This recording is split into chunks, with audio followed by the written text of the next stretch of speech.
Hey everybody, welcome back. I'm Cody.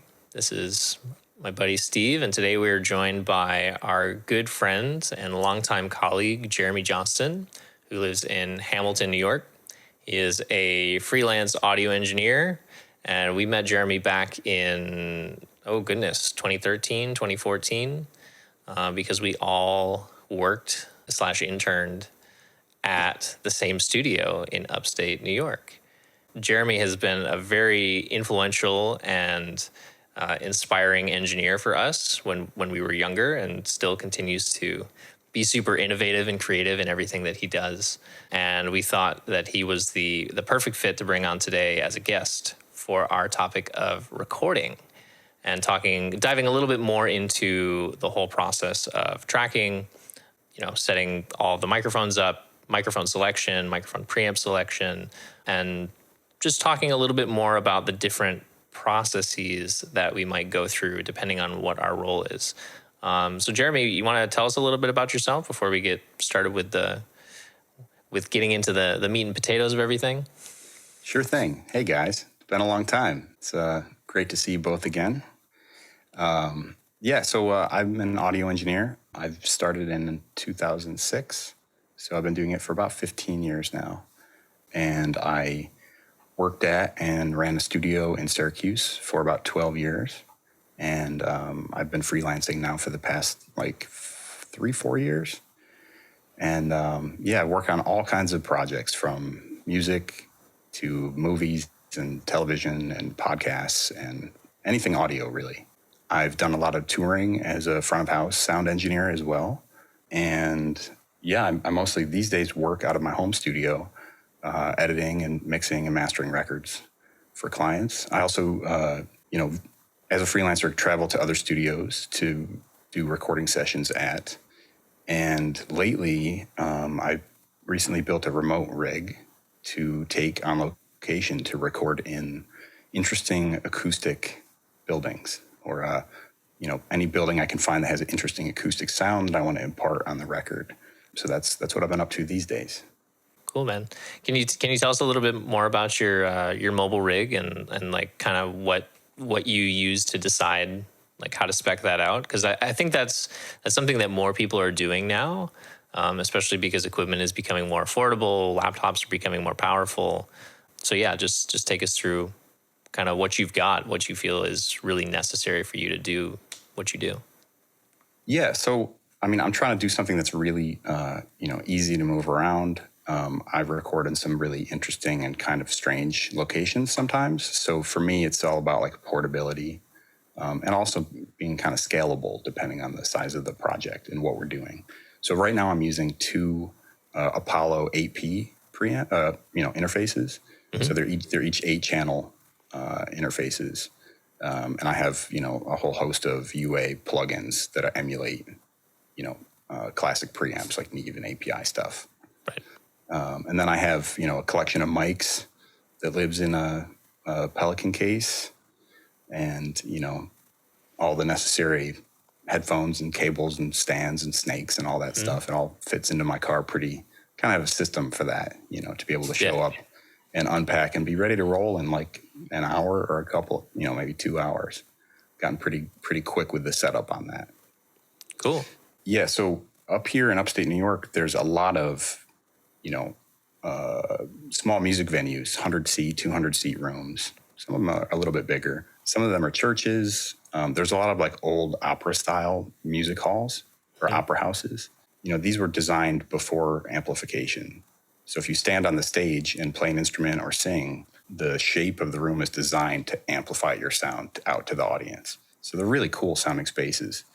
A lot of them are old wood. Some of them are brick buildings, but so I've been going into places like that to make records with my clients, and it's been interesting. It's been challenging, but I'm having fun doing it too. It's something different.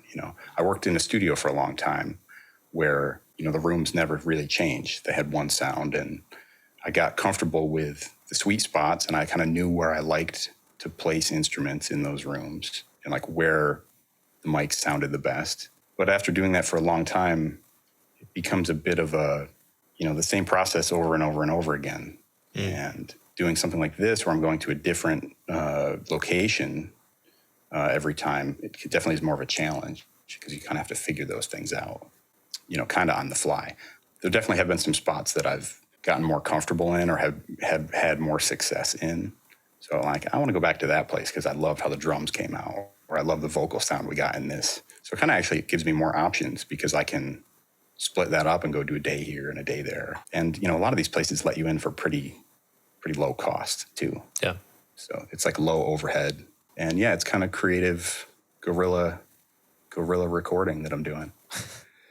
Nice. Well, I think that ties in really nicely to something that we'd like to talk about today.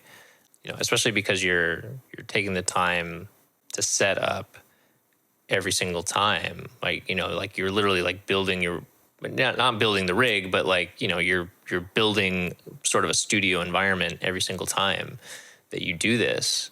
How does that affect your process and your microphone selection, your placement selection, especially when it comes to instruments that really well, but you're dealing with a different acoustic every time, right? Or you're dealing with a different player, so like the instrument responds differently in that different space. Like, how do you manage like placement, experimenting with sounds, dialing in that sound, prioritizing that, versus like having some safeties in place or some things that are kind of go-tos to make sure that you're not losing time in the process. Mm-hmm. I mean, usually the first step is like figuring out, okay, where's my control room going to be? Because I set up like a little control room for every time I do this. Where is my sort of vocal booth or isolated booth going to be? And where is my like main room where I'm going to have usually the drums or like the ensemble of people? So once I sort that out, and I usually try to get the control room as far away from everybody as possible because these places aren't acoustically isolated really, but if I can be on the second floor and everybody else is downstairs, or if I can be at the other end of the building, I usually get away with it kind of fine. When I first started doing this, I definitely over mic'd, because I wanted that safety net. I would add like, okay, I'm going to use this mic on the guitar, but I'm going to add this other mic in case that other one doesn't work out, because we're definitely trying to work quickly. So I would add, probably another mic or two that I wouldn't normally in the studio. In the studio, it's like, okay, I know what I want to put on this acoustic guitar. I'm going to use this mic, and that's my sound. I know that works, and I love that sound, and I think it works with this song, But in a location like that, I definitely am adding extra stuff for that safety net. But I think now that I've been doing it a few years, I'm definitely more comfortable and knowing like, okay, this is a really boomy room, or this is a really dead room. I kind of know what I can get away with. Just kind of based on like, I go and listen to the rooms. I usually spend a day there before I do a session, kind of just like hanging out and getting comfy in the place and like getting my plan together, because there's a lot of planning that goes into these sessions. Yeah. Now, Steve, like I know that you do a lot more work in the studio.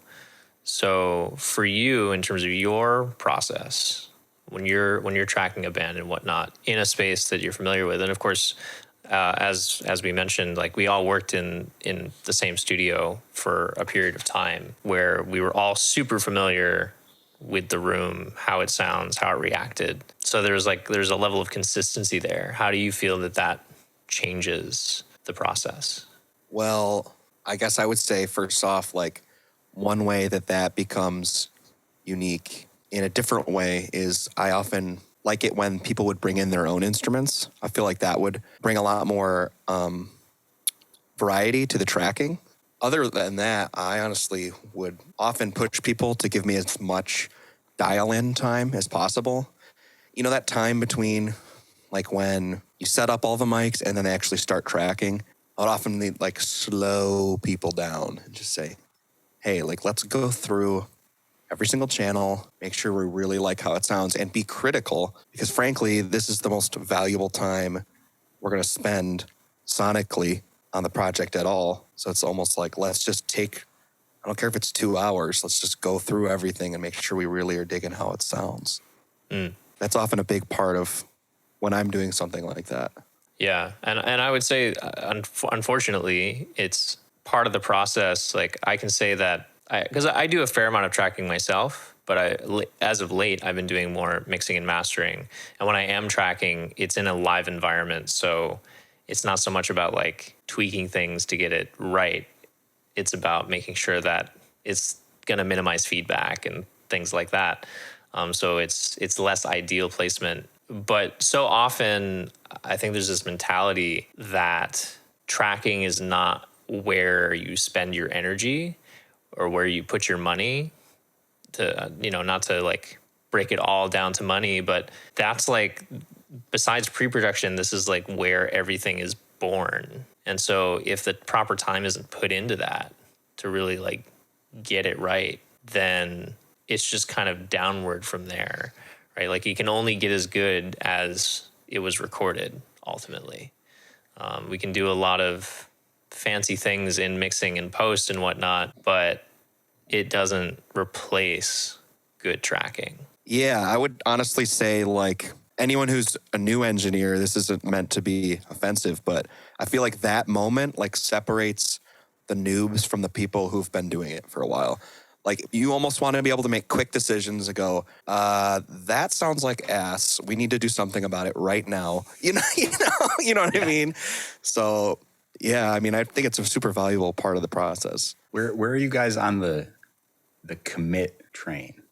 Using analog gear on the way in, how much are you committing to tape, to the track, versus like how much are you leaving that decision for the mix? Yeah, I think more so now, especially since we got a console in the studio, and we have like a variety of analog gear as well.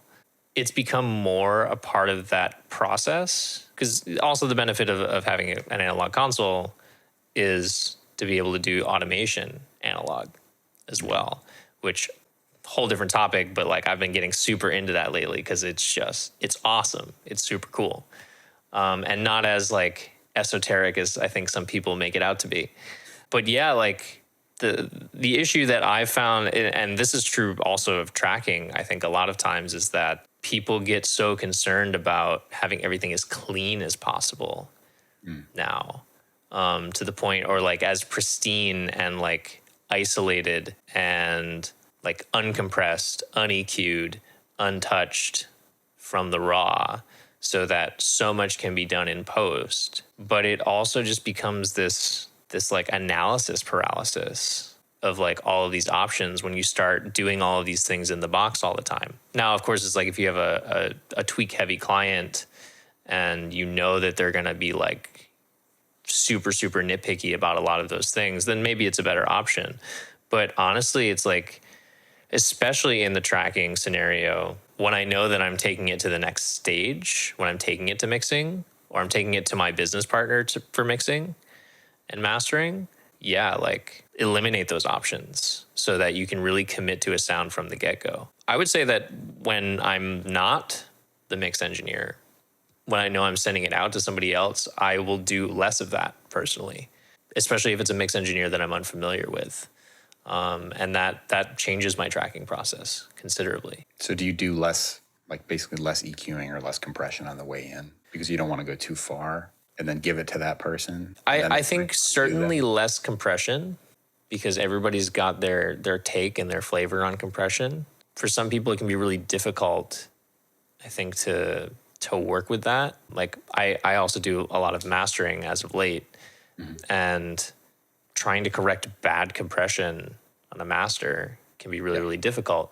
So knowing that, being on that end of things, I don't want to overcompress in a way that is not how they would mix, right? Because some people go for like the Al Schmidt method, where it's like no compression and it's all automation, right? They'd rather do that than compress something. But then other people are very heavy-handed with their compression, so it's not a big deal. So I think that informs a lot of that. Now for me, like, well, I guess, so when you're doing it, you've got your UAD plugins. So even with that, like, are you committing when you're recording on site? Are you committing like compression and EQ on almost everything? Yeah. Wow. The only time I don't is when I've run out of DSP, and I'm like, oh, I guess I can't put anything on that channel. All right, I guess that one's going to be raw. Well, Sounds like you need I'll mess it up later. Sounds like you need a satellite. You need a satellite so you can start doing that. Apollo, are you listening? We're actively taking sponsorship.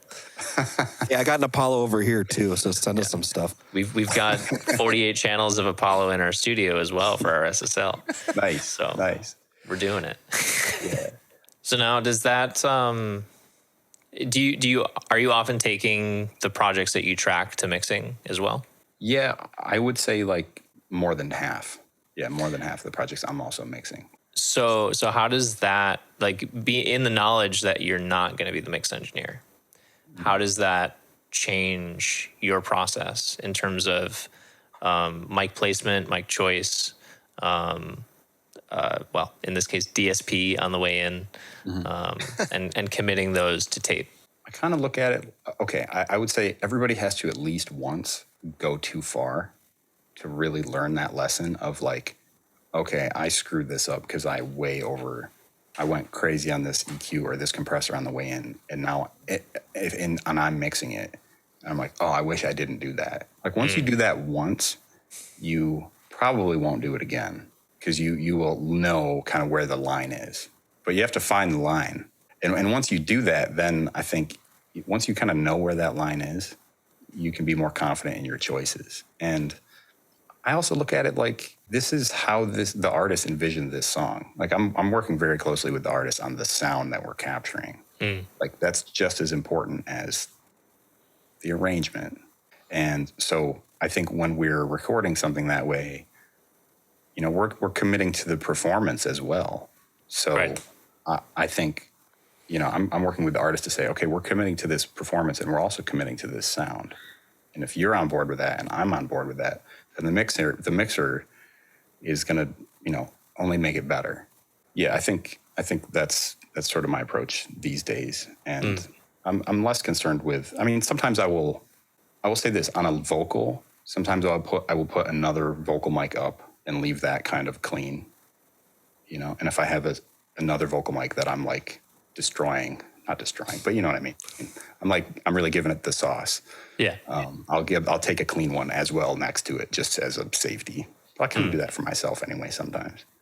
Cool. And would you say the same for like guitars and whatnot? Because I know, like, you know, in the world of digital, you know, things like amp sims and whatnot, they're becoming super popular, and they're becoming quite good. In all honesty, I'm pretty blown away by some of the guitar and bass amp sims that are available now, and just how tweak happy you can get, and how you can really dial in a sound. It's super cool. But do you find yourself generally tracking safeties with that as well, like taking a DI in addition to a guitar amp or a bass amp? Yeah, well, guitar players can be very specific about their tone, right? I'll say that. And you know, we try to keep it PG here. Right. They can have a thought in mind of their tone, but as an engineer, I'm not just thinking about the guitar. I'm thinking about how does this guitar fit with the bass? How does this guitar fit against the vocal? Yeah, that tone might sound sweet on its own. When I'm thinking about how it relates in the mix to whatever else is going on, sometimes, like, I mean, you guys know this, you have to like make room for other things. So if it's a tone that in my mind I'm going, oh, this is going to be hard to deal with later, then I'll throw a DI in there. And I usually don't even say anything about it. I just throw a DI in, just track it on a track. Hopefully none of your clients are listening. And I tell them after the fact. But I'll throw a DI and just take it for safety. And then that way I can use an amp sim or reamp it. But, you know, I'd say maybe that's like 50% of the time. I think most times if it's a sound that I'm really digging and I'm like, oh, this is working with the song. This is exactly what we want. This is the sound. It's going to sit great with the vocal. It doesn't have the low end cranked up on it, so it's not going to be in the way of the bass. Like, cool, I'll just track it without a DI. Yeah. Also, you know, there's sorry, I didn't mean to interrupt you. There's that option thing, too, of like, we're not really sure what this should sound like yet.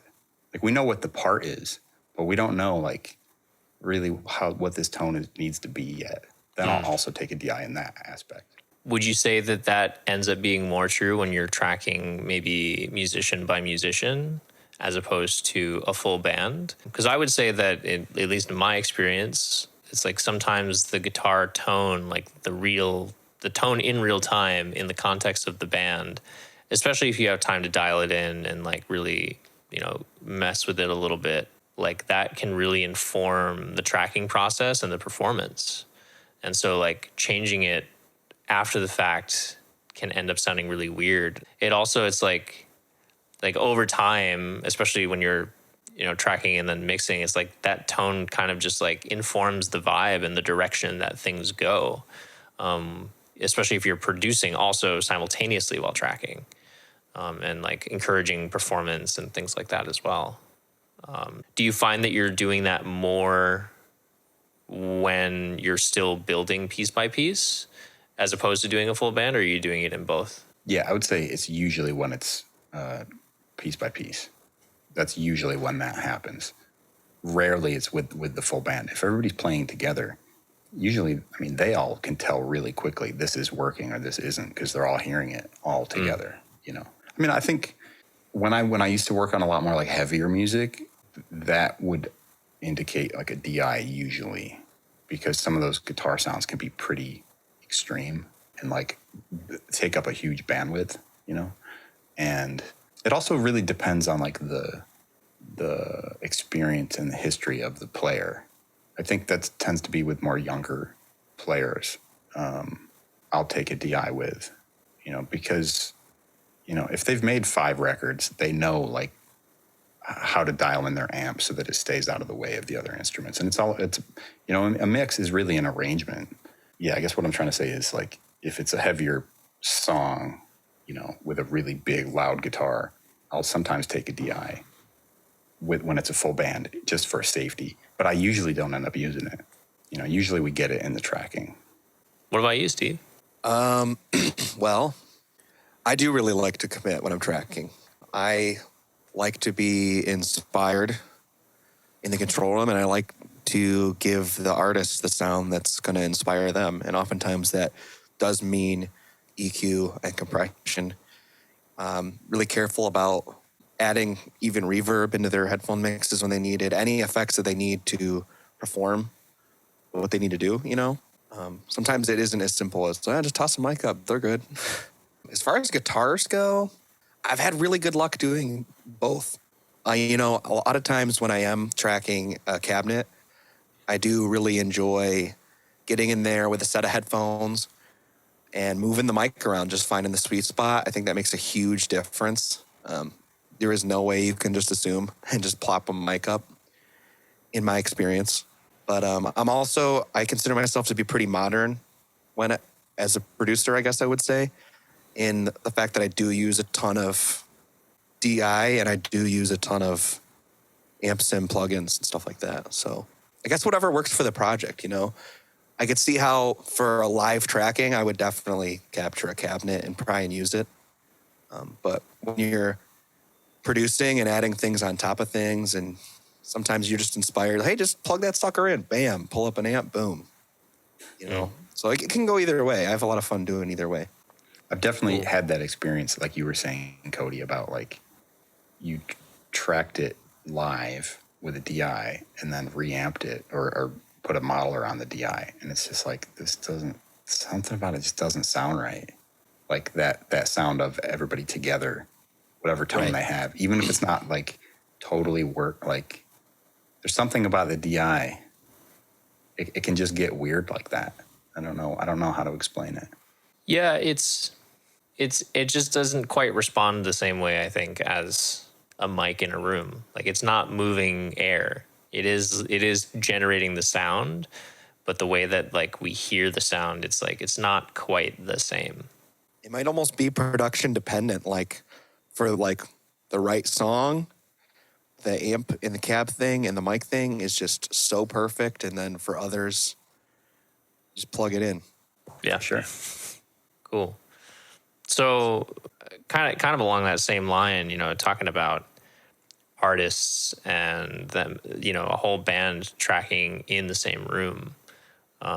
Jeremy, something that you were notoriously known for by us Really? while we were there is just like setting the stage and setting the vibe for a client to track. So it's like, like we'd walk into the studio and we'd see like gobos up, and then there'd be a nice lamp and a table and like, maybe some flowers, or like Maybe the some lights beer. would be dimmed down.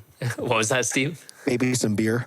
Yeah, exactly. Like maybe some beer, like something like that, or some wine. Like it was always an experience walking in, and I personally, like I've loved that, and that's something that we've tried to incorporate into our studio down here in Miami, is just having things be more about the vibe all around. I think that's something also that, like, older studios kind of did, and in relationship to the time, it was a vibe. Maybe now it's not so much of a vibe, especially when it starts to smell like 40-year-old cigarette smoke, Right. in the walls and things like that. No offense to any big major studios that are still around and listening, but having that organic feeling of just like, we're here to create, to be at home and at peace with everything that we're putting out there. Maybe not necessarily for like a hardcore band or something like that, but like, They have their own. but hey, maybe, I don't know. Something that I see here in Miami, especially, is like there's all of these like neon, chrome, like everything's super shiny, metallic, and to me, it's like the neon harshness of all that doesn't really feel inspiring or exciting, and maybe this is just a preference thing, but yeah, like building that vibe, like how are you doing that on location? How is the location that you choose for the band part of that? And like, what other things are you doing to really inspire them in the tracking process? Yeah, I mean, some of these places just have a vibe when you walk in the door, because they're a venue. For me, it's like sessions are time consuming. You're going to be there all day and probably all night too. You're going to be there a long time, so you might as well like get comfy. Yeah. Make the place like feel right. You want to feel at home there. You don't want to feel sterile. When I see those like Miami studios where like it looks like a strip club in there sometimes. Like, Yeah. you know what I mean? Like the weird, like everything has like rope lighting on it or something, or like some weird neon under light things, or it's like a bizarre Apple store. For me, like, I don't know, maybe that's definitely some people's vibe. It's not really mine. Yeah, I don't know. I guess I didn't even really realize I was doing that so much at the studio. I think maybe it was just a habit or something. Maybe it stood out more just because it was unique to you versus maybe some of the other engineers, Yeah, I mean, some of the places I've been to recently, I mean, they have lighting built in, like stage lighting. So I'll actually use some of that to like set a vibe in there, which can be cool. But it's usually like really low. It's not like spotlight in your face while you're playing kind of thing. But yeah, I mean, I think it's all about gaining the artist's like trust, right? Because you're working on something really like special to them. And a lot of that has to be just like getting everybody comfortable. And that could be anything from the lighting to like putting a movie on mute in the studio. Like it could be anything, something that like they like or puts them in a good mood. Mm-hmm. I think for me, a lot of times I was doing that, or I tend to do it more when I feel like there's tension in the session. Say if like it's something, we've done 1,000,000 takes and we're doing 1,000,001 now. It's like, okay, I need to like change it up or just kind of get everybody to relax a little bit. Sometimes it's really client dependent too. I've been lucky enough to where most of the clients that I have, I'm working on their 4th or 5th or 6th record with me. So like I know them really well. I know what makes them comfortable. I know what they like. I know how they like to spend their time. And if I can make it feel a little bit like home in the studio, I want to do that. Cool. So moving on away from that a little bit, I'd like to talk just a little more about general process. Because I think the way that we track is like, it follows a very similar structure. Obviously, it's like people have to play music and then you have to get it on tape, right? Like that part doesn't change. But like the dynamic and the workflow, I think, can really vary considerably from person to person. So Steve, I'd like to take that to you first to just talk a little bit more about, like now that you've done all of your pre-production, you've got, a game plan going into a session. What are your first steps? What are you really looking to do first? And then how does it proceed from there? And let's take it in the context of like a band. I guess first steps is you got to get everyone through the door and comfortable and in their location.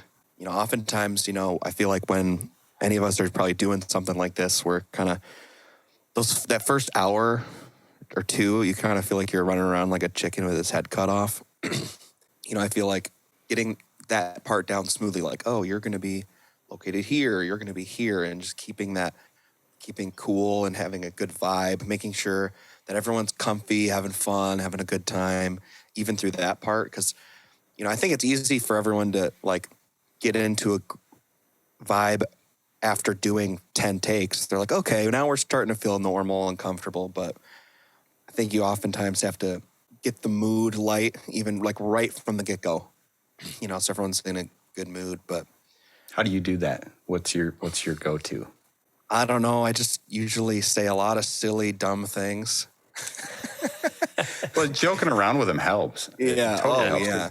People can be nervous when they're coming into the studio, especially if it's the first time. Oh my They just don't know what to expect. Even if it's the fifth time, like, there's so many people who are so used to like, they'll just come in recording. I was working with classical musicians for years, right? And I still do.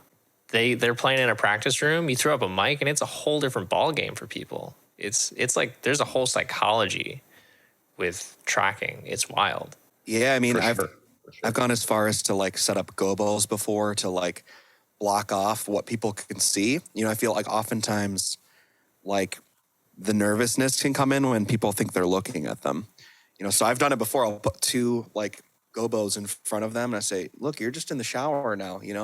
We're just gonna have a great time and have fun, get some good takes down.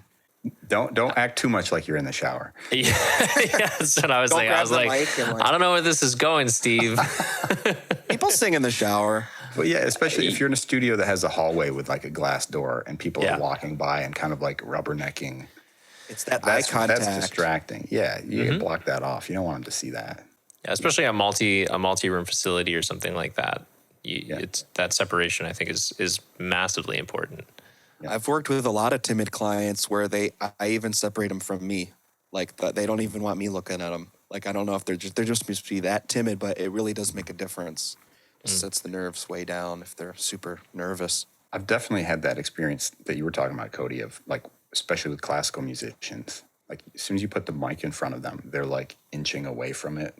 They're trying to like turn away. They don't even want to see the mic. Like I feel like for sessions like that, you kind of have to hide it to get it out of their field of view for them to relax.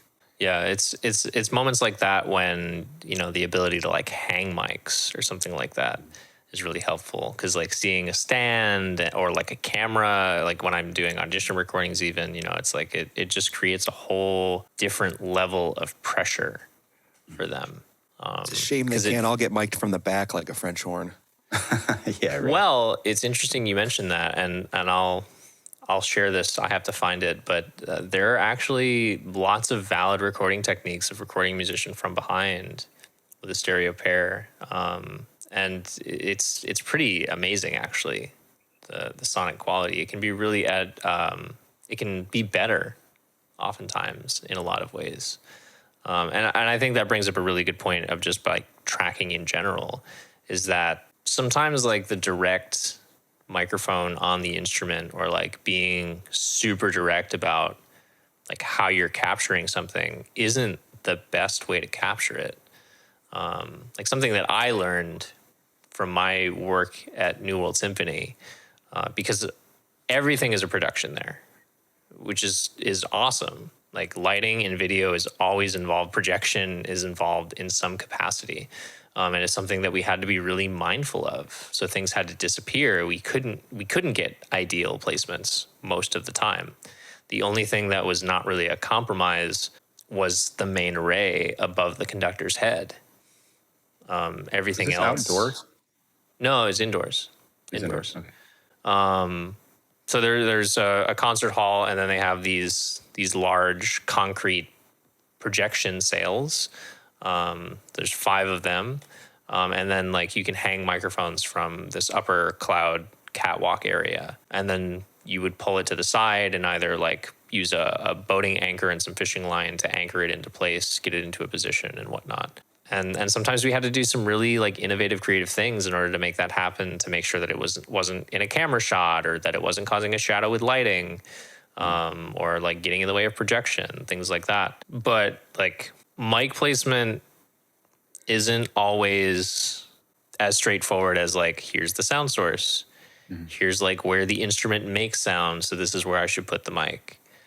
And a technique that I've always really relied on is like, before I even put a microphone in front of something, I'll put my ear in front of something and I'll move around. And then I'll find the spot where I hear the sound that I hear in my head before I even hear them play, of like where it sits in the grand scheme of things. And that's where I'll put the mic, so that when I bring the mic up in the mix later, or like even just like when I'm tracking to make sure that everything sounds good, it sounds already kind of where I want it to be, rather than being like, here's the direct sound for the piano, here's the direct sound for the drum kit, etc. I did a record a few months ago, Jeremy. I think you'd love this, but we actually did 2/3 of the song was just a room mic. Oh, cool. Just a singer songwriter, and then the very end of the song, everything popped in. So, wow. I mean, having a vision of what you want, I think, plays into it hugely, how you approach anything that you're going to do with the tracking. Yeah. A couple of years ago, I did a Jeremy, and I pulled a mobile recording rig in this like weird, funky room. I actually, for the vocals for the song, I had a 57 on one side of the room, and it was just like gained way the heck up. And the singer was on the other side of the room shouting. That's awesome. And that was the sound for the vocal. And it was awesome. And you couldn't get that with a reverb plugin. Right? No. Like you can kind of emulate it, but it's not the same as if you just do the real thing. It's too clean. Yeah. Really. My thing lately has been, I have the vocal mic up for the singer, and then next to it I have a 57. And the 57 is going into a DI box and going into another room, coming out another DI box into an amp. So, it's like if I wanted like a distorted vocal sound, instead of using Decapitator or some plug like that, I'm like having them sing through a guitar amp live. Right. And then miking that amp and recording that in. So I have my clean vocal track and I have my amped, like distorted vocal live simultaneously. And it kind of has that effect of like, because a lot of times they're hearing that in the headphones too, like the distorted sound, and it affects their performance, right? Like they lean in, they get closer to the mic for proximity effect, and the amp breaks up differently. Yeah. Right. Whereas like if you just use a plug-in, like you would never get that. It's like that same kind of thing we were saying earlier about, just taking a DI and affecting it just isn't quite the same as, capturing it live. That's cool. That's cool. I haven't thought of doing something like that. I've thought about doing it after the fact, like reamping it after the fact, but doing it live, that's a cool trick. I like that. I just go into the DI because it takes the mic signal. I go into it backwards, right? So then it spits it out at instrument level, and just go into an amp. And I actually have 2 of these. I've been into these Mojave mics lately. I've got the Mojave M200s. So I use one for the clean vocal and then one on the amp. So it's like the same. I don't know. It just sounds cool. I don't know. Yeah. I'm always trying different things like that, but I love your vocal across the room thing. That's very cool. Yeah, it was fun. It was a vibe. It was kind of like, one of those moments too where it's just like intuition hits and you're like, this song really could use something just like different and funky. And so it was a moment of like, let's do this and see what happens and see like what it can feel like in the song. Nice. And we heard it and we were like, yeah, that's it. Have you guys, do you mess around with boundary mics at all? Yeah. Yeah. We just bought 4 actually, so we can mount some in the room in cool, funky places. Cool. Yeah, I've been digging that on a drum kit lately, just having boundary mics on the floor in front of it. I mean, it's pretty dirty, but like, Yeah. it's a cool. It picks up the whole kit. I mean, it's kind of that room sound, you know. I'll have to get another Beta 91. Yeah. Oh, you have one of those. Yeah, I forgot you had one of those. I put it in the kick all the time. I love it, but I've never done anything like that. So that's definitely a new idea. Yeah, we Those got a are- couple Crown PZMs. That's what we've been using for Nice. that. And we use the 91 and kick live all the time because Love it's slaps. it's pretty close, you know. Like you don't have to do much to it for it to sound good. Of course, you can always make it sound better, but like it's a nice quick and dirty mic. That's been my my secret weapon for the dreaded kick drum with no port on it.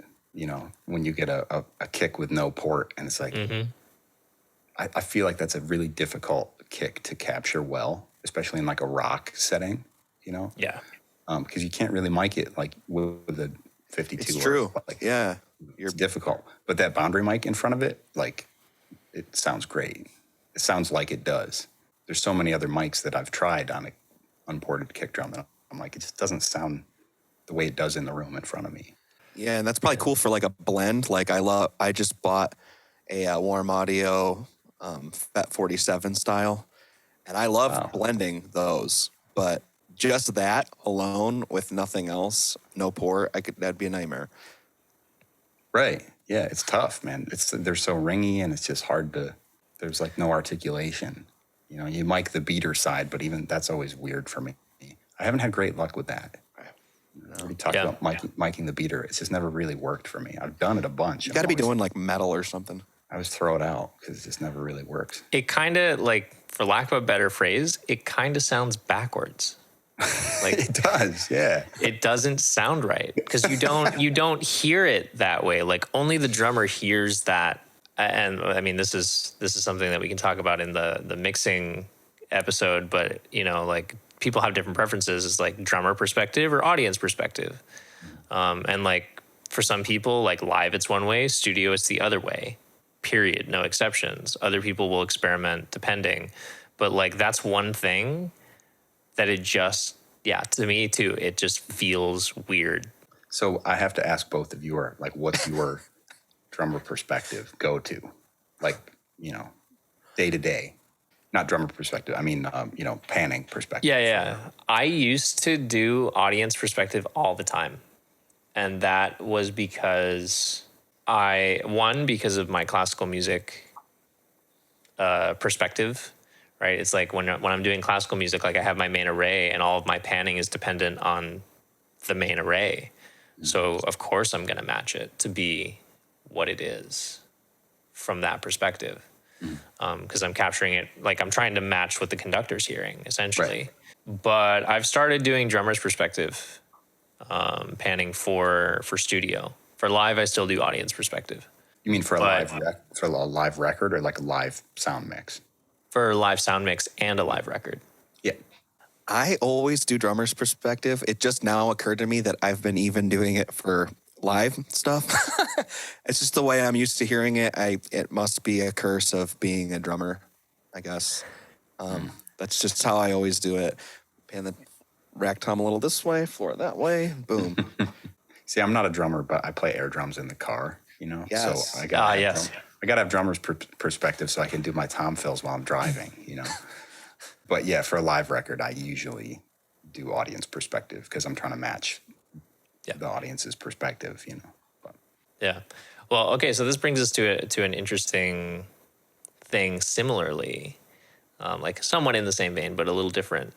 And that is mono versus stereo. And when are you using mono or just, like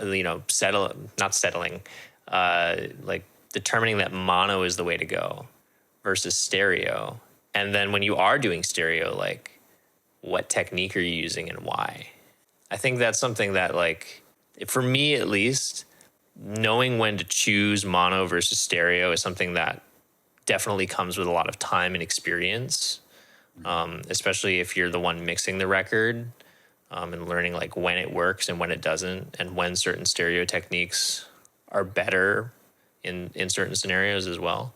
I could go on all day about that, but I'll save mine for the end. So, Jeremy, I'd love to hear your perspective on that. Yeah, I mean, It's definitely something I consider. Like, I'm constantly thinking about making that decision. And actually, quite a long time ago, just kind of for fun to challenge myself, I mixed a whole record in mono. I just made a mono record because I just had never done it. I was like, wanted to see what it was like, and it was very hard. It's actually really difficult to get that clarity because you can't move anything out of the way. It's all you actually pay a lot more attention to your EQing, or it made me at that time like really think about my EQing placement, because everything is really forward or backward. Yeah, but I guess a lot of the live sound I've been doing lately, I've been doing mono just because I just feel like it. I don't know. I walk around.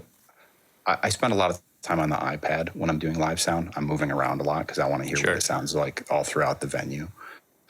And whenever I've done like a really nice stereo mix from the mix position, I inevitably walk over to one side and I'm like, oh, I can't hear that. Then you lose it. Yeah. I'm losing, the guitar on that side, or I'm losing whatever thing is panned opposite me. So I just keep putting stuff back to the center. Overheads, I'll generally make them stereo and like a B3 because that stuff works, like, kind of no matter where you stand. And yeah, guitars, like I'll use stereo delays and things like that. But I tend to just leave everything mono when I'm doing live sound. I don't know. It just seems to feel better for me when I walk around the venue. It's just more consistent. But yeah, as far as a record, I'd say I'm usually pretty stereo for the most part. Whether it's, even if they're mono sources, I'm usually trying to spread them out a little bit. Obviously drums, I'm usually, I guess I have habits of panning things like that. I don't know. I've been on a Beatles kick lately, which has definitely influenced me to like push things further out. There's something about having a drum kit just on one side of the mix. It's just so cool to me, or sometimes you listen to those Beatles records. It's like, oh, the lead vocal is only in the left channel. Like, who does that? It's so cool. Obviously it has like a dated kind of sound, but there's definitely some more modern records that I've heard lately come out with like panning like that I think is really influential. But yeah, I guess I don't really have like a hard and fast rule about whether it's mono or stereo. I think for me it's more just like what is appropriate for this song, like what is working for this song. Steve? What about you, Steve? I mean, I would agree. I think it's totally dependent on what's going on. There are certain things I typically would keep mono, I guess. Like kick and snare, vocal. Depends. Sometimes you can have fun by moving things around, like you're saying. I try to do mono and stereo. I mean, that becomes a tough question because when you're blending mics, that's still mono. But then stereo really comes across more from the image. I often try to think about it like I like to think about what else is in the song, like whether I might need something in stereo. Like if I got nothing in stereo, I'm like, I got to get something in stereo. Like I've had that happen before where you're like, oh, sheesh, like it's just drums, bass, and one guitar. They want to cut live. It's like, well, what am I going to do? Like I want to get a little spread. I mean, you don't have to, obviously, but usually it can feel like the drums are really wide and then everything else is in the middle. Yeah. When you're in that kind of setup, right? Yeah, totally. I often try to do electric mono, and I try to do it with one mic if I can help it. I used to do the blending thing, just never really loved how it came out. I feel like if you have one and just place it exactly where you want it, you're golden. I often do doubling with electrics. I guess in that case I might do that. Stereo, I mean, drum overheads, keyboards. I do a lot of stereo when I feel like it needs it, but there's a lot of mono stuff going on too. I feel like it's a balance, right, between like the directness and then either the vibe or the reverb or whatever's on the sides, the spaciousness, the reality of it all versus like this tight upfront sound. And I guess it's just a balancing act, right? So if it's just all upfront sound, you're like, okay, this is lame. But then if it's all sides and vibe and ambiguity, then it's not it depends on what you're going for, but objectively it could be seen as a poor track. Really depends on what you're going for, because sometimes it's awesome. But Do you guys ever mess around with mid-side recording? Not recording. I'll do a lot of mid-side processing, both in mixing and mastering. And honestly, like when I really started experimenting with it more, I was like, okay, this really gives me a lot more flexibility and options with things, especially like mid-side compression for drum overheads and things. And honestly, like just in general, like on stereo sources to help be able to affect the image or the focus of what I'm hearing. That's been really helpful. But I haven't personally found mid-side to be helpful when I can do like an LCR array. I feel like mid-side would be for a scenario when I'm out of microphones and channels, and I have to be mindful about that.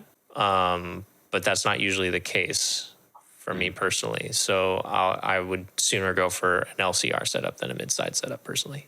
That's one thing I use for, I was just thinking about your scenario, Steve, with like it's drums, bass, and one guitar. I did a record a while back that was instrumental drums and one guitar, and that was it.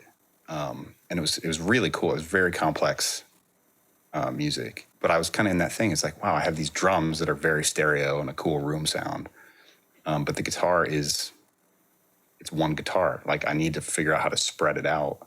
And I tried like doing the 2 mic thing or like XY, and it just wasn't really like happening, So I ended up doing a mid-side record on it, using the encoder thing you can do with 2 mics on it. Yeah. And I was able to like really spread that guitar out and make it sound really stereo. And it actually left kind of room in the middle for the kick and snare. It's a cool little trick once in a while. It's not something I do often, but in that kind of scenario, it can be cool. I've liked it on acoustic guitar before, but you have to be careful if you don't want to go like right up to the 12th fret, because then the image is all skewed. You kind of have to be a little more towards the center. That can be kind of cool.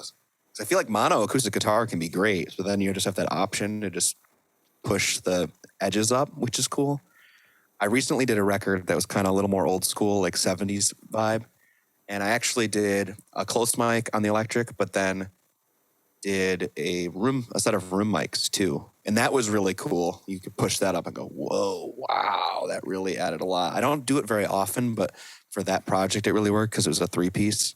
I found I do something similar with B3 and guitars and even drums sometimes to help with that spaciousness. Because if you think about it, I think about this because I do a lot of mastering and mid-side mastering, especially when you get a really monocentric track and you really just want to create some depth in a track and you're limited with just the stereo track. I think of things not only in the left-right scenario, but also in the mid-side scenario, right? So it's what is going in my mids? What is going in my sides? And obviously, as we've been discussing, some of the issues that can come up with certain stereo techniques, especially if you're doing an A-B pair or a space pair or whatever, as drum overheads or what have you, it can sound too wide compared to everything else that's going on. Or even a piano, right?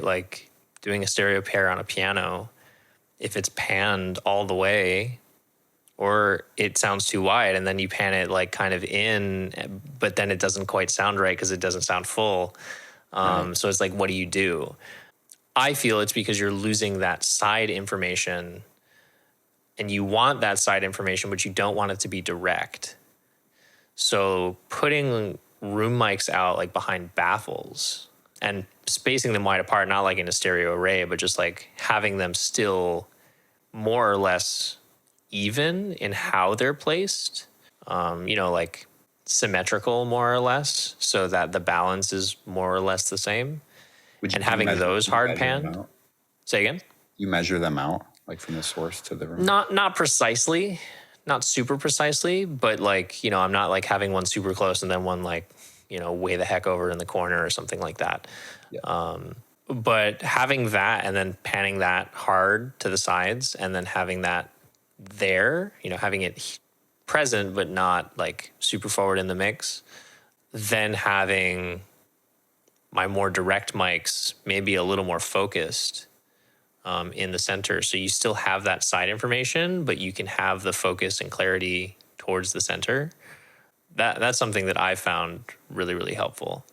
But the other thing that I wanted to mention is that for me, XY, like so many people are really gung-ho about XY as a stereo technique, which if that's what they want to do, like more power to them.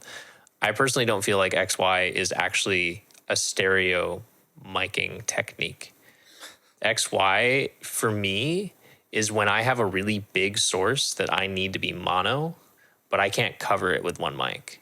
So like, for example, a 5-octave marimba, you're not going to capture a 5-octave marimba with one mic evenly. It's just not going to happen unless it's really far away. But then you lose that direct sound, of course. And if I don't want it to take up a bunch of space in the mix, but I still need it to be there, like that's a problematic scenario. So I run into this issue with when I'm doing orchestra from time to time. It's like you've got all these keyboard mallet instruments, xylophone, vibraphone, etc., and they're large instruments. So it's like you could do stereo pairs, you could do like an A-B pair over the top, but then it ends up being super wide, and if you compress them to mono, it sounds kind of weird, especially if they're supposed to be more further back in the mix, ultimately. Whereas if I'm wanting something to be there, but not super wide, XY allows me to capture that more evenly, or even a pair of XY, like a spaced pair of XY, to actually capture all of that is going to be more effective than like, 4 microphones evenly spaced or 2 microphones evenly spaced. Yeah, so you have like, in that instance, you have a huge instrument trying to take a small place in a really large stereo field, right? Yeah, exactly. You probably, what do you sum the two and then pan them together based on where they are situated? Exactly. Yeah, I mean, I'm thinking you have 5 different mallet instruments. You can't make them all stereo, left, right, left, right, left, right. It's going to sound ridiculous. Yeah. I mean, would it be cool? Yeah. Like if you could do that, but you just can't. Like totally different way of doing things. Yeah. Whereas we would like do XY on something small, like an acoustic guitar, to make it wider. Yeah. Right. And like for me, I would be more inclined to do like, I think bloom line ends up being a more effective technique for that, because then you get the space of the rear pickup, right? As opposed to just the direct forwardness. I could see that. Plus, the other thing that I would go for is a smaller A/B spaced pair, or even ORTF, to get that stereo imaging of the instrument. To me, it would feel a bit more natural, and if I really wanted like that artificial width, then I would probably sooner double it than put like an XY and pan it.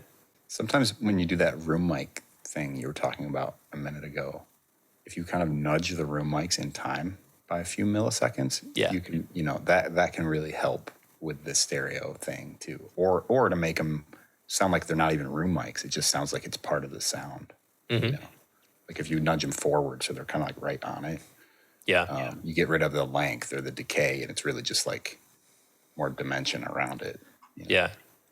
I think something with that too, and this again comes from like more of my classical background, but having like a mono mic on an instrument, and then behind it having a stereo array, and then maybe if you want to get super crazy, like behind that having even another stereo array, and you have all 3 of those, and then you start to really blend them all together, right? Like you just start with your mono source, and then you bring up that stereo array until it starts to sound really nice, and then extend it even further with the 3rd if you want, or whatever.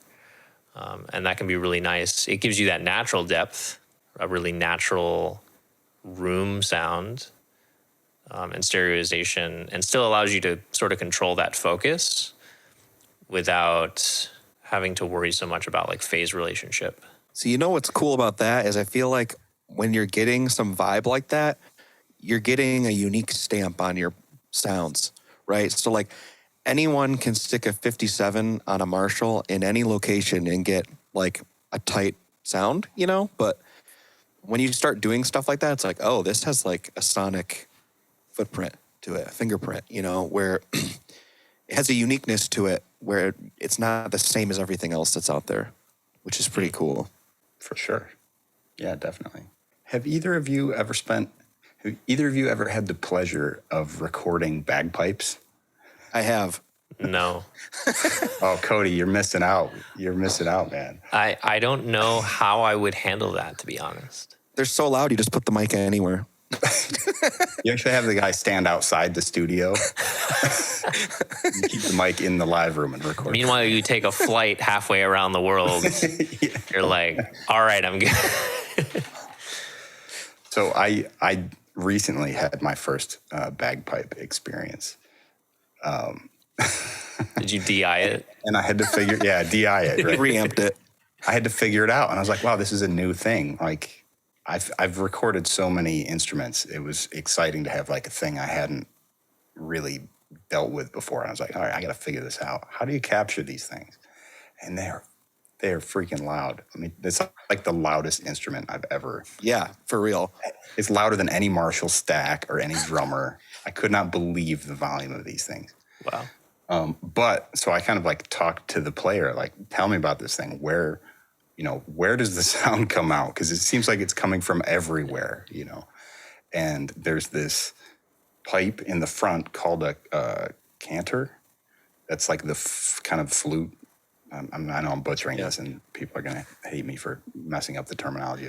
It's like look like a flute, and he's playing the notes on it, right? Yeah. And there's the bag that he's squeezing, and out the back are all the pipes. You know, the player said, "Well, let's get a mic in front to capture the notes. You know, the individual notes of the cantor, and then the back is stereo.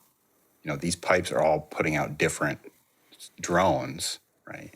So right. Almost like a shruti box or like a sitar drone kind of thing. Yep.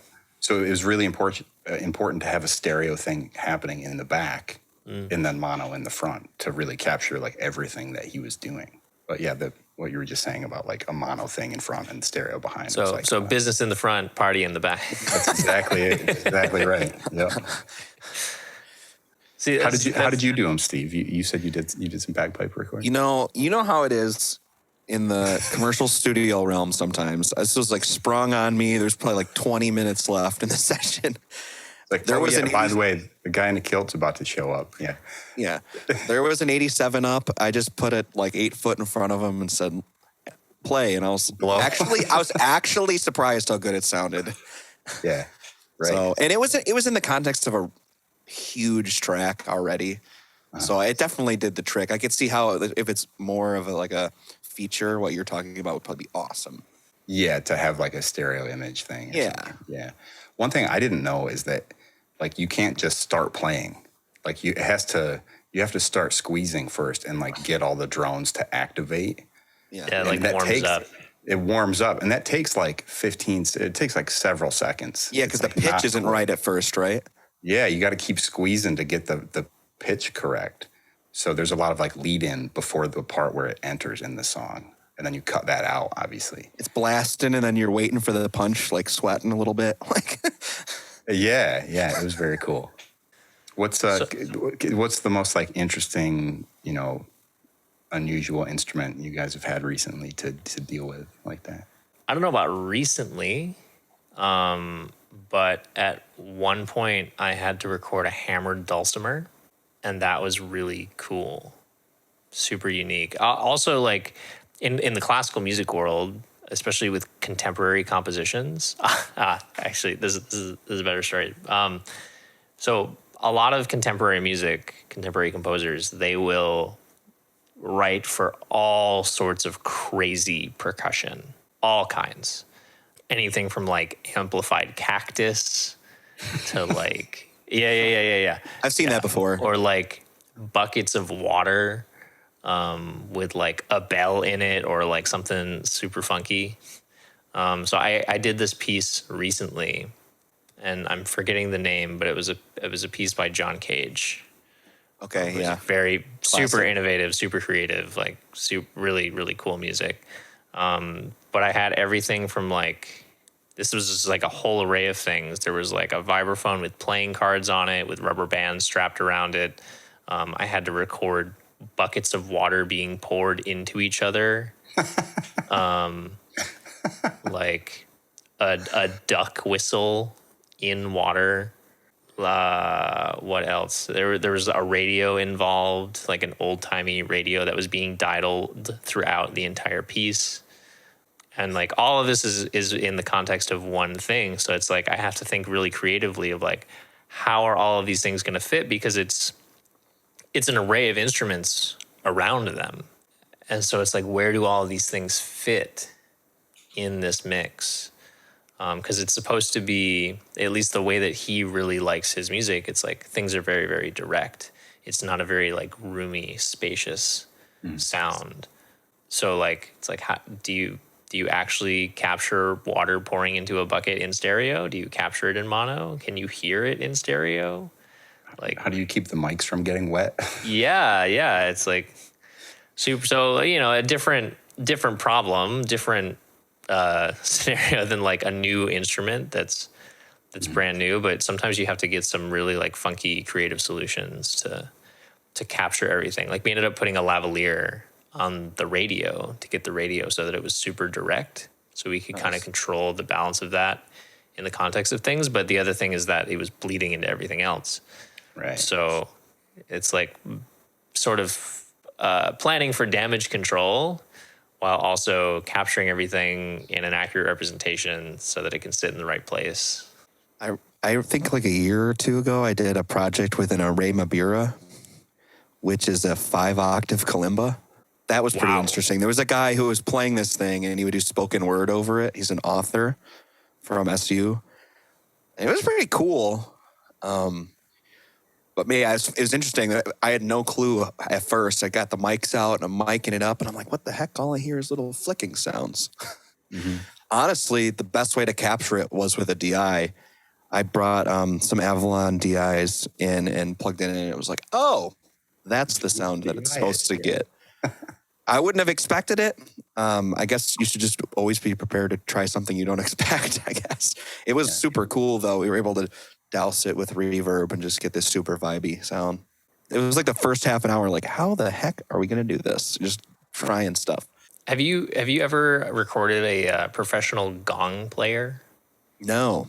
Like someone who's literally sitting there in front of the gong with a variety of different mallets and whatnot, and they're like shifting and shaping the overtones and like the way that it plays. So this was a really, you would think that this would be very straightforward to capture, but because of the dynamic range of it, it was actually not. I had to use like several arrays of microphones, like staggered back, in order to actually capture it properly, because when it was really, really quiet, the further the mics back are, the less detail you get. So I needed mics that were close to capture that detail for those really intimate moments. But then like it just explodes in sound, and the mics immediately got super overloaded. No And the headroom's gain was enough. not high. So I had to like stagger several arrays of mics at different gain levels in order to get that properly. It was a really interesting challenge. And like, you know, of course, I'm thinking about like the relationship of like, how does the sound transfer from one to the next? Like, at what point does that transition point make sense? So it was a fun, difficult challenge. That's some interesting automation to make something like that happen. That's pretty cool. Have you done any other like crazy creative instruments, Jeremy? Yeah, I mean, I've had some wacky stuff come in. I can't remember. I think it's called like a marimba or birimbau. It looks like a bow and arrow, but has a gourd on it. And you you hit it with a stick. Is that Josh DeCaney? No. This was Surprised it wasn't. I think it's a Brazilian instrument. I've seen him play it a couple times for like the Syracuse Brazilian Ensemble. oh, cool. Yeah. It's wild. It's very, very wild. Yeah, and the pitch changes, I think, by where you place the gourd on it or something. This was a while back. But yeah, I guess For me, lately, it's just been more challenging location stuff. You know, I've been in some odd places. A bunch of years ago, I did a session inside of a water tower that they had access to. This band had access to this huge water tower, and they still had water in it. So they got like a generator and a pump and emptied it, like drained the water out, so we could all go in there. And it just had like this infinite reverb inside there. What do you do with that? Well, you play very softly, because if you make a loud sound accidentally, you all have to stand there and wait for the decay to happen. Yeah. And this decay was like minutes. Like it just kept going because it's circular, you know, and it just like it almost like it just fed back into itself. There's nowhere for it to go. Yeah. Yeah, there's nowhere for it to go. Yeah. So originally we were going to do drums in there, but that quickly proved to be like impossible. So the guitar player played acoustic guitar, like as gentle as he could, and he sang as quietly as he could. And then the drummer instead just like knocked on the walls of the water tower to create like a beat, but then that would like echo and repeat back. Yeah, it was pretty cool. It was a challenge. And there was also no power in there too, so we had to do everything off battery power. But yeah, I've done all sorts of weird stuff. That same band did a session where they wanted to record. I mean, we were filming these as well, so this was also for video. They wanted to record in the bed of a pickup truck while we were driving down the road. So they're like standing in the bed of this truck playing and singing. And they had a camera person sitting on top of the truck, like filming them.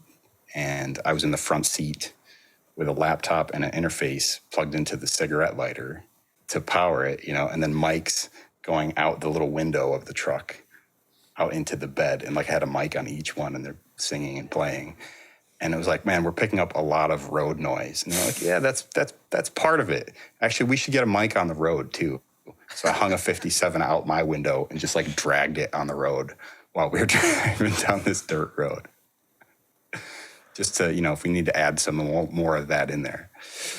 Wow. Yeah. I like those guerrilla projects. They're fun. It's capturing a vibe, you know? Yeah. Yeah. And like, you know, I think it's pushing boundaries that you just don't get that in a studio. You know, it's one thing to add Foley and sound effects before, during, after, or whatever. And, you know, that's cool. It can be cool. There's lots of cool things you can do with that, but like having it be as organic as humanly possible in that regard, like that's what makes it. Always up for a challenge, you know, whether it's like a new instrument in there that you've got to figure it out, or like going into a space. It's kind of the same thing.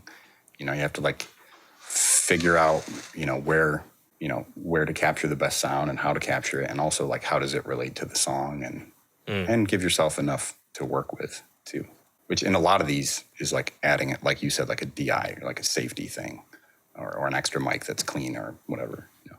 Do you have a favorite flavor, like microphone into outboard gear on a particular instrument? That is a good question. Yeah, I mean, I definitely have like vocal chain ideas. Like I said, I've really been into these Mojave mics lately. Mm-hmm. And, you know, there's the classic, like, you know, Neve into an LA2A or Neve into a 1176 kind of thing, which is cool. Favorite flavor? I don't know if I really have a favorite. I definitely have go-tos, you know, that are like, I know work, right? It's like, okay, we're recording a drum kit. I know how to get a great sound on these toms. Like the floor tom, I know what I'm going to do with it. Mm-hmm. But to be honest, like the last few years, I've been really trying to get away from all that stuff and like just try totally different things. And they don't always work. I'll totally admit that. Like sometimes I'm like, oh man, I just wish I did it the old way, you know, but you don't grow if you don't try different things, which is why, like I was saying earlier about recording the vocals through Guitar Amp Live. Like that kind of just came to me. We were in the middle of a session and he was like, oh, I'm going to want these vocals to be distorted. And I was like, okay, I'll throw Decapitator or Devil Lock or some plugin on there to like crunch it up. and we're doing it. And I'm like, man, this just sounds like every other distorted vocal track on every other record that I've heard recently. Like, how do we make it unique? Like, how do we make it sound like this band? So it was like, well, we have this extra guitar amp that we're not using right now because we're doing vocals. Like, let's use the same guitar amp that we used for the guitar on his vocal track and run the mic into there. And, but I still I think I had a chain of like an API and an LA2A or something on the distorted track. But yeah, I don't know. I think my favorite flavor is, it's always like something I haven't tried before. Cool. I mean, I tend to agree. I feel like there's a lot of magic and fun in new things. That's one thing I will say in the last year or two since I stopped working in a commercial setting as much. Just being able to try new things and get new gear has been like super inspiring. But I guess just to like not beat around the bush and to answer your question, I'll answer it in mono, very direct. I've been really digging the 251 sound. I just bought the Warm Audio 251, and at the studio I track at it, they have one too, and I just love it. I just started using it one day, and I was like, I love this. I feel like it just sounds like it needs to. Now, granted, sometimes that Neumann flavor is just what you need, but I've been really digging it. Yeah, I think if I was in a commercial studio and they had like all the gear, I would do, for a vocal setup, I would do probably a 251, like Steve said, into either a Neve or an API for vocals we're talking about, and then into some sort of 2B compressor, whether it's an LA2A or like a Verimu or a Fairchild type thing, Right. It's pretty classic, pretty standard, but pretty classic. Yeah. See, I'm a huge fan of like doing the vocal shootout before I do any vocals. I'll throw up an SM7. I'll throw up a tube mic, solid state mic, a ribbon mic, and maybe one more, just to get an idea of like what it's going to sound like, and then kind of pick from there. You're beating around the bush on your own question. I'm not. I'm just messing with you. But it's always like what works with this song, right? Well, Yeah. I mean, I think there's definitely like some cool flavors that I like to use when I can. For me, for room mics, KM184s into these burlap baffles going into these preamps by Overstayer that have, and if you haven't seen them, they're really cool. I don't remember the model name exactly off the top of my head because my business partner got them and I use them all the time and they're super cool, but I just use them. But you can, in the back, you can basically, they're channel strips and you can rearrange the order in which things are happening. Oh, cool. Or like use at any part of the channel strip as an insert independently. So there's a bunch of 1/4-inch connectors in the back, which is super cool. But they just they've got like this overdrive built into them and a super cool limiter, compressor, EQ that just does kind of funky, vibey things compared to like a very clean channel strip. So like having those there for warmth for something like I was saying earlier, like B3 especially, I love having those like in the room, like kind of in a 90-degree angle on the cab, on the Leslie, and then just like sticking them right in the gobos and having that as a nice blend for the room. That's my favorite right now. Oh, one other. I like throwing a telephone mic on things. I got to show you something. I don't know if this is the one that you're talking about. Stay right there. Great. I'll go get my telephone mic too. You guys Mine's at the studio. My friend just got me one of these. Is this what you're talking about? Yeah, it's exactly. Yeah, I got one with a 1/4-inch jack on the end. Oh, it's the coolest, right? Like, you can't beat it. It's so cool. Like, it's awesome on so many things. I did a record where we did the intro on the drums through that. It was awesome. Oh, nice. and just like compressing the heck out of it. Oh yeah. Yeah. Yeah, you got to freak it always. Yeah, this into like some distressor thing is like the coolest. Yeah. I like that yours is red. Ours is black. I got a green one. It's like military green. Well, I think we've covered a lot of topics today. We've kind of jumped around a little bit, but talked about, some of our favorite tracking techniques, things we like, things we do, why we do them, which, I think the biggest thing, the biggest takeaway that anybody can take from this, the too long didn't listen, is that there's a wide variety of ways that we can approach these scenarios. That's like recording is not a one-trick pony. It's very dependent on the music, dependent on the artists, but it's also a super important part of the process. Like if you don't really take the time to get good sounds from the get-go, if you're not setting up a vibe for your clients, if there's a lot of discomfort, if they're not able to communicate with each other, even all of these things, like it's a trickle effect, and it affects the mixing process. It affects the editing process, the mixing process, the mastering process. And I think what most people say is that really the record is only as good as it's tracked. The mixing and mastering doesn't really matter if it sounds like poop, because you're polishing a turd at that point. For lack I've heard it said that you can't make chicken salad out of chicken poo. Ooh, yeah, okay. I wish something I try to live by now, and I wish somebody told me this when I started, was try to leave as little to do in the mix as possible. Yeah. Just get it on the way in. Yeah. And then the mix will be fun, because then it's just like, some automation, some effects. And that's how it's supposed to be. That's how it's supposed to be. Yeah. Yeah. And this is a whole different thing, but it's like so many people have become so dependent on mix engineers to do all of these super crazy things. And like, truly, that's not what the role of a mix engineer is supposed to be. It's supposed to be like, you're really like putting the puzzle pieces together. You're not also trying to make the puzzle pieces simultaneously.